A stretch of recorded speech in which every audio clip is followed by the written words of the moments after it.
Ok, salut à tous. Aujourd'hui, je vais vous montrer la mise à l'herbe des génisses qui ont entre 6 mois et 1 an. Elles sont jamais allées au pré. Et donc, il y a deux, trois petites préparations à faire quand même pour préparer le parasitisme, pour préparer la parcelle pour qu'elle soit toute prête à les accueillir. Donc ici, on est sur une parcelle de 4 hectares et demi où il y a déjà eu une coupe de fête pour l'ensilage. Et comme on voit, il y a 2 semaines. Et comme on voit, ça a déjà pas mal repoussé. Euh, Donc l'intérêt de faire une coupe avant, c'est que les génisses peuvent sortir, elles vont être là nuit et jour, donc il faut des nuits suffisamment chaudes, donc on s'approche du 1er mai. Normalement, il n'y a plus trop de gel à craindre. Euh, Au début, potentiellement là où le temps est le plus mauvais, il y a quand même des bois, des arbres pour s'abriter. Elle est un petit peu moins par là-bas, elles y seront plus tard. Et voilà, donc moi cette parcelle-là qui fait 4 hectares et demi, je vais la séparer en 4 pour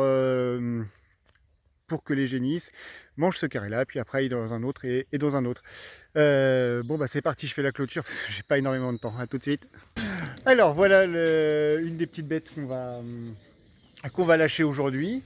Alors on va leur faire un antiparasitaire qui va les protéger contre les strongles et principalement les strongles, enfin une partie des parasites qu'on peut choper au pâturage. Donc il se fait en injectant un produit dans le gras de l'oreille, ici. Alors on les a pesés donc d'une part pour mesurer leur croissance et ensuite donc en début de pâture et à la fin de la pâture pour savoir si ça a bien marché. Et puis ensuite pour savoir la quantité d'antiparasitaire qu'il faut mettre. Bon ça y est, tout le monde est déparasité, tout le monde est pesé. Par contre il y en a une qui a sauté dans l'abreuvoir et qui l'a cassé. Donc voilà, ça fait partie des risques du métier. On va charger ça en bétaillère maintenant. Alors du coup, on n'a pas pu le faire hier parce que voilà, on n'a pas eu le temps. Et je voulais juste vous montrer une petite technique pour que les bêtes s'habituent à la clôture électrique et puis qu'elles ne cassent pas les fils quand elles sont dehors. Dans ce bâtiment-là, j'ai mis un petit fil électrique et du coup, en plus comme c'est à l'ombre, elle le voit assez peu. Et comme ça, elle s'habitue au fait qu'il peut y avoir un truc très désagréable, que le fil, ça peut faire mal. Et comme ça, en pâture, en général, quand elles sortent, même si elles sont super contentes et qu'elles courent, elles se méfient un petit peu et ça pose pas de soucis. Alors tout d'abord, on a trié des bêtes. Les 4 plus grosses, celles qui font presque 400 kg, qui vont être inséminées les plus tôt, vont aller juste à côté de la maison, chez mes parents, puis après rester à côté, puisqu'on va les inséminer assez tôt, à partir de juin ou juillet. Et puis ensuite, il y a elle qui est un petit peu plus vieille, qui a 18 mois maintenant, qui était en pâture et qui a fait une maladie respiratoire qu'on a rentrée l'autre jour pour la soigner.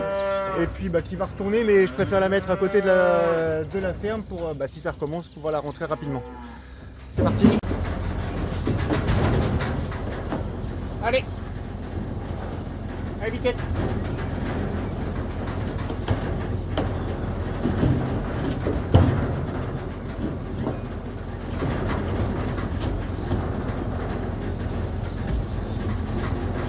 C'est pas pressé. Bon, on y va. Ah, on est bien dans une bétaillère, c'est tout confort, hein, n'est-ce pas? Bon, et de 4.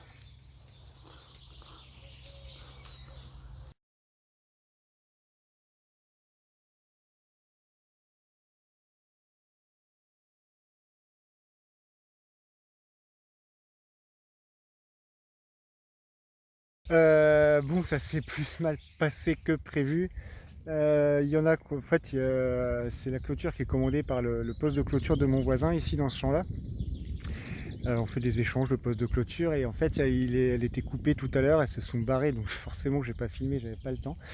On a passé quasiment 1 heure à les ramener, à réparer les fils et tout. Heureusement que mon voisin était là avec ses salariés pour rentrer tout ça. Là, c'est un peu calme, on va essayer de rentrer les autres, mais c'était le bordel.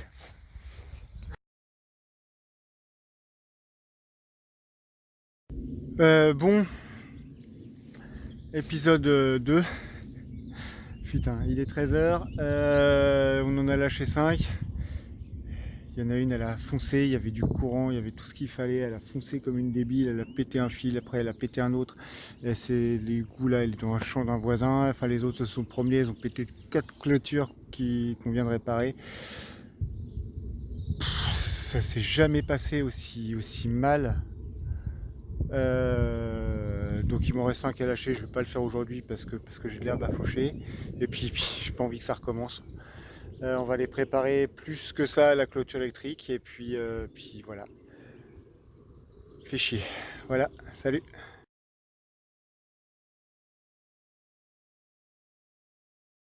Bon bah là du coup on a lâché les 6 qui restaient parce qu'en fait on a abandonné l'autre jour. Secouez les fils.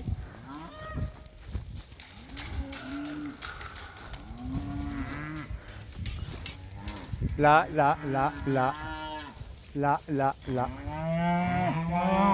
Donc là, en fait, on les a lâchés dans un carré où il y avait de la clôture. On a mis des petits papillons, des papiers blancs sur la clôture, parce qu'on apprend de ses erreurs, hein, on essaye. Et du coup, là, je viens de lâcher les 6 dernières avec les autres. Et je secoue les fils pour bien qu'elle les voie. Là.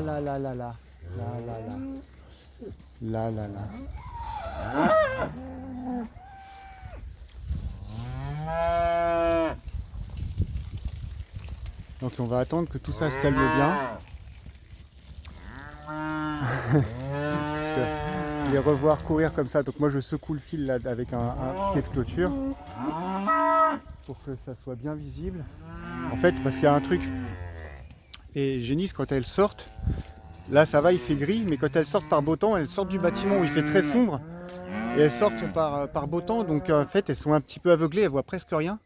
Donc, et l'erreur que j'avais fait l'autre jour, mais j'étais au bout de ma vie l'autre jour, j'étais pas content, c'est qu'on les avait pas suffisamment habitués. D'habitude je leur fais un petit carré à la ferme avec une clôture qui claque bien. Voilà, là c'est bon, elles ont compris ce que c'était que le fil. Et puis voilà. Bon, ça a l'air de s'être calmé. Et ben, si je refais cette connerie de pas réhabituer mes genisses correctement au fil avant de les lâcher, je serais vraiment un imbécile. Si vite fait encore une dernière petite précision. Là ça court, là, elles vont découvrir le fond. Mais c'est bien, elles sont calmes. Je suis stressé. Hein. Donc en fait ce champ il va être séparé en 4 parties. Une partie là, abritée du bois. Il y a la moitié que je vais faucher début de semaine prochaine pour faire une deuxième coupe. Après les repousses serviront de pâturage. Et après les génisses tourneront sur les 4 parties, une semaine 10 jours dans l'une, une semaine 10 jours dans l'autre.